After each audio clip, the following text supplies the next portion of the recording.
శ్రీవత్సల మేడంకి, ప్రభాకర్ సార్కి, administrative staff, టీచర్స్కి, ఈరోజు ఎన్సిసి కోచింగ్ ఇప్పించడానికి పంజాబ్ నుండి వచ్చినటువంటి రాకేష్ సింగ్, హర్దీప్ సింగ్ గారికి, టీచర్స్, స్టూడెంట్స్కి అందరు కూడా వెరీ గుడ్ ఆఫ్టర్నూన్.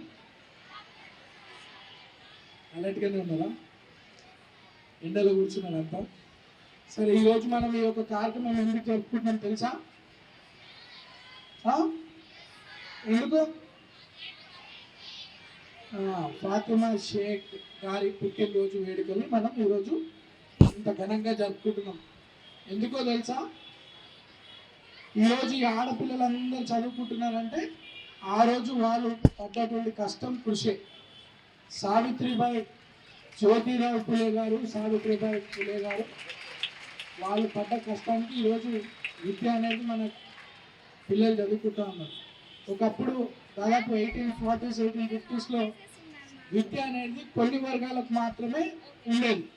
మిగతా ఆడపిల్లలు చదువుకోవద్దని, వేరే వేరే వర్గ ప్రజలు చదువుకోవద్దని చెప్పి ఎవరైనా చదువుకుంటే కఠినమైన శిక్షలు విధించేవాళ్ళంట.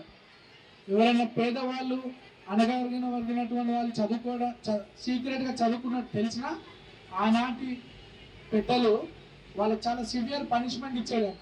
చోలో సీసం పోసేది, సివియర్ పనిష్మెంట్. అంటే వాళ్ళు చదువుకోవద్దు, వాళ్ళు ఎదుగొద్దు అని చాలా స్ట్రిక్ట్ రూల్స్ ఉండేటువంటి ఒకప్పుడు. అయితే మన పిల్లలు ఎందుకు చదువుకోవద్దు, మన పిల్లలకు ఎందుకు భవిష్యత్తు ఉండద్దు, మహిళలు ఎందుకు చదువుకోవద్దు అని ఒక ఉద్యమం స్టార్ట్ చేసినటువంటి వ్యక్తులు జ్యోతిరావు పులే, సావిత్రిబాయి పులే. సో వాళ్ళకి సపోర్ట్గా ఫాతిమా షేక్ గారి బ్రదర్ ఉస్మాన్ షేక్ అని, ఫాతిమా షేక్ గారి బ్రదర్, వాళ్ళకి సపోర్ట్ చేస్తూ జ్యోతిరావు పులే, సావిత్రిబాయి పులేకి సపోర్ట్ చేస్తూ వాళ్ళ సిస్టర్ని కూడా వాళ్ళకి. సో సావిత్రిబాయి పులే గారు కూడా వాళ్ళు తీసుకున్నటువంటి నిర్ణయం, మన జ్యోతిరావు పులే, సావిత్రిబాయి పులే పేద విద్యాలకు ఎట్లయితే విద్య అందించాలో, అనగబడిన వర్గాల వారికి విద్యను ఎట్లా అందించాలో అని ప్రణాళిక రాసుకునే సమయంలో వాళ్ళకు అండగా ఫాతిమా షేక్ కూడా వాళ్ళకి సహకరించడం జరిగింది. వాళ్ళ సొంత ఇల్లు, వీళ్ళ బ్రదర్ ఫాతిమా షేక్ గారు వారి సొంత ఇల్లునే స్కూల్కి డొనేట్ చేయడం జరిగింది. ఆ స్కూల్లోనే ఫాతిమా షేక్ గారు సావిత్రిబాయి పులే, జ్యోతిరావు పులే గారి దగ్గర ఈమె కూడా విద్య నేర్చుకుంది.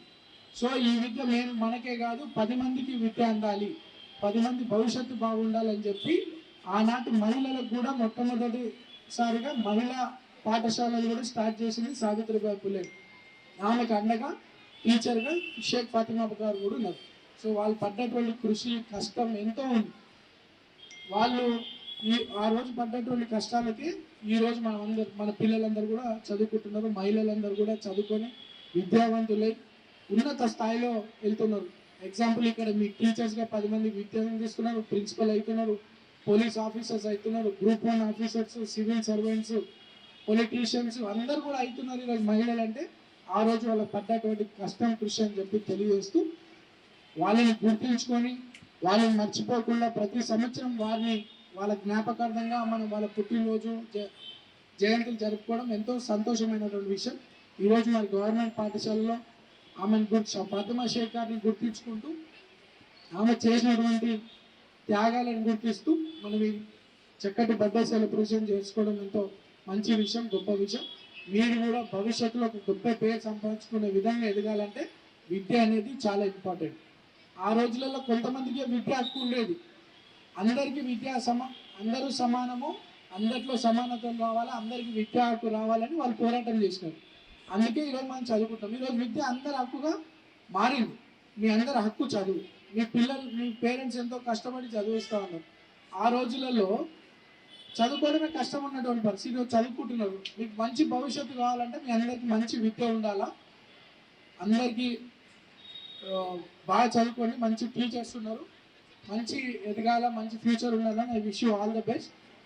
ఫాతిమా షేక్ గారి లెక్క, ఒక సావిత్రిబాయి పులే లెక్క ఎట్లా వాళ్ళు ఒక గొప్ప పేరు సంపాదించినారు, మీరు మంచి చదువుకొని భవిష్యత్తులో ఎదిగితే మీకు కూడా మంచి పేరు ఉంటుందని చెప్పి సందర్భంగా తెలియజేస్తూ ఫాతిమా షేక్ గారికి మన అందరి తరఫున ఈరోజు గుర్తు చేసుకుంటూ ఈ చక్కటి కార్యక్రమాన్ని ఆర్గనైజ్ చేసినటువంటి ప్రభుత్వ పాఠశాలకి, పెద్దలు శ్రీవత్సల మేడంకి అండ్ ప్రభాకర్ అన్నకి, అక్కడ उमर साहब की उर्दू मीडियम ఉర్దూ మీడియంస్ ఉమర్ సార్కి అందరికీ కూడా ధన్యవాదాలు తెలియజేస్తూ I wish you all the best for your future. Thank you.